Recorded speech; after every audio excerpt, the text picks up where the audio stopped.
राधे राधे महाराज जी। महाराज जी, जब मुश्किल में थी तो कभी शिव जी से बोला, कभी दुर्गा जी से बोला, कभी राम जी से बोला, तो काम कहीं तो बन जाए ऐसा। तो पर महाराज जी ऐसे अलग अलग भगवान को बदलना तो कोई देवता नाराज तो नहीं हो जाएगा, पहले मुझसे बोली फिर अभी उससे? नहीं तो काम भी पूरा हो गया क्या? काम तो नहीं हुआ महाराज जी। कैसे हो जाए? शिव जी को पुकारा तो वो देखने लगे, पहले को दूसरे को पुकारा, वो तो शिव जी ने देखा वो दूसरे के पास जा। देखो, हम एक आपको उदाहरण बताते हैं। अगर एक कुत्ता इस दरवाजे में पड़ा रहे, कहीं जाए ना, तो उसका ना जाना हमको इतना प्रेरित करेगा कि वो एक दिन भूखा भले रह जाए, दूसरे दिन से भूखा नहीं रहेगा।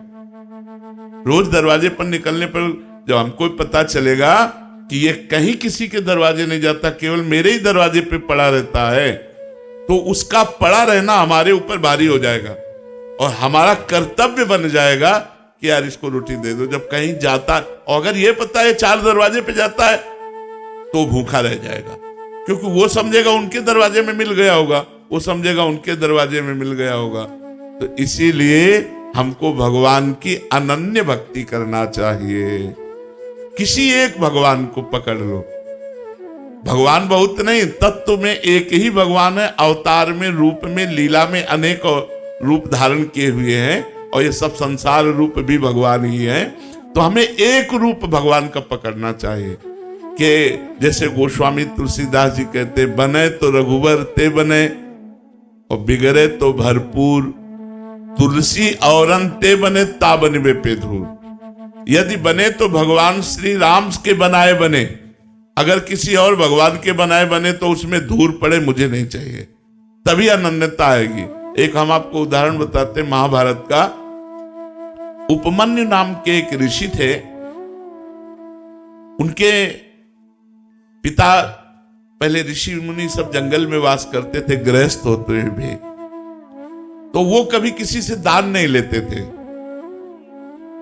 तो एक दिन उपमन्यु जी उस ऋषि के घर गए बालकों के साथ खेलते हुए, जिनके जजमान थे। तो वहां उनको सुंदर दूध पीने को मिला, जो कभी जीवन में नहीं मिला था, क्योंकि जंगली फल मूल से गुजारा करने वाले ऋषि थे। उपमन्यु जी ने अपनी मां को आके कहा, मुझे दूध दीजिए, जैसा मैंने उनके घर में पिया। तो उनका, तुम्हारे पिता किसी जजमान का दान नहीं लेते, इसलिए हमारे पास न गाय है, न सुविधा है, न दूध दे सकते हम आपको। वो हट कर लिए। तो एक जंगली चावल होता है, उसको पीस करके उन्होंने पानी में पिलाया कि लो। तो उनका, नहीं ये दूध नहीं है। तो उनका, अगर तुम्हें दुग्ध ही पान करना है तो भगवान शंकर की आराधना कर। बड़े आवेश में कहा, और जो चाहेगा तुझे प्राप्त होगा। तो उनका, माँ फिर मुझे आराधना का नियम बताओ। तो उन्होंने नियम बताया और पंचाक्षरी मंत्र उनको दिया। वो 10,000 वर्ष तक दाहिने पैर के अंगूठे केवल खड़े होकर पंचाक्षरी मंत्र हाथ उठा के जपते रहे 10,000 वर्ष तक। भगवान शिव प्रसन्न हो गए। बहुत, वैसे तो आशुतोष है और डरदानी बड़े शीघ्र प्रसन्न होने वाले। अब उन्होंने परीक्षा ली, इष्ट परीक्षा भी लेता है। उन्होंने परीक्षा ली, वो देवराज इंद्र बन गए और नंदिकेश्वर एरावत हाथी बन गए, और जितने शिव पार्षद थे वो सब देवता बन गए, और अंबा जी, भगवती पार्वती जी इंद्राणी बन गए। और उनका वरम ब्रूह, नेत्र खोलो और वरदान मांगो। उन्होंने नेत्र खोला, देखा ये तो देवराज इंद्र का समाज, उनका जो तुम्हारी इच्छा वो मांग लो। तो उन्होंने प्रणाम किया और कहा, देवराज इंद्र और समस्त देव समाज, आपके चरणों में प्रणाम है, पर आप जाइए, मुझे आपसे नहीं चाहिए, मुझे भगवान शिव से चाहिए। क्योंकि भगवान शिव ही थे, तो उपहास करने लगे। तो उनका, सावधान, मैंने ना आपको बुलाया है, ना मैंने आपसे मांगा है, आप स्वयं आए हो, तो हम आपको नमस्कार करके वापस भेज रहे हैं। पर यदि आप हमारे इष्ट की निंदा करेंगे तो आप ऐसा ना समझिए, हमारे इष्ट के मंत्र में इतनी ताकत है कि मैं एरावत सहित तुम्हें अभी भस्म कर दूंगा। अब चूंकि भगवान शिव थे तो डरने वाले तो थे नहीं, फिर उपहास करने लगे शिव का। तो एक अघोर मंत्र है भगवान शिव का।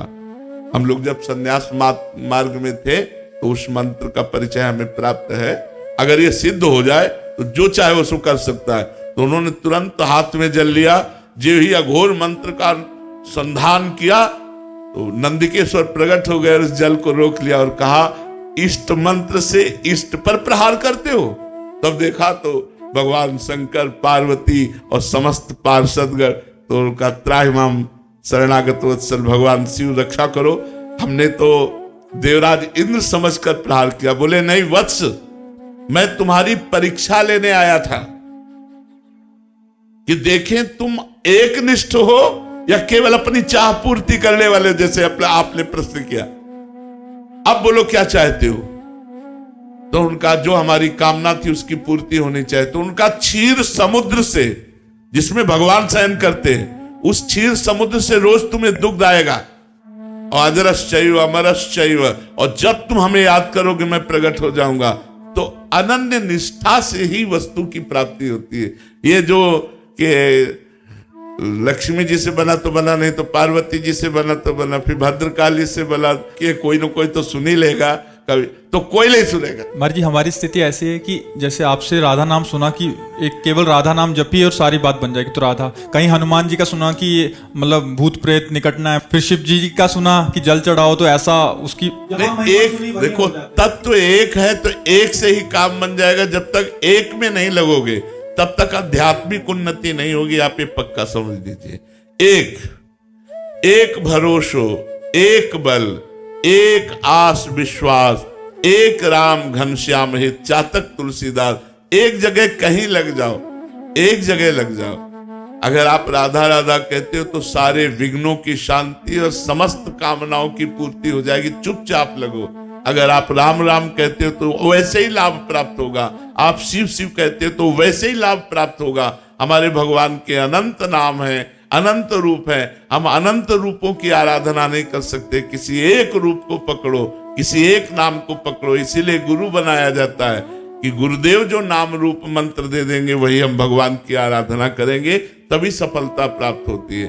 तो अब प्रारंभ में तो वैसे सबकी भक्ति ऐसी होती है, लेकिन अगर आप वास्तविकता में लाभ लेना चाहते हो तो आपको एक में आना पड़ेगा। किसी एक भगवान के रूप को चयन कर लो, एक नाम चयन कर लो और उसी से बेड़ा पार हो जाएगा।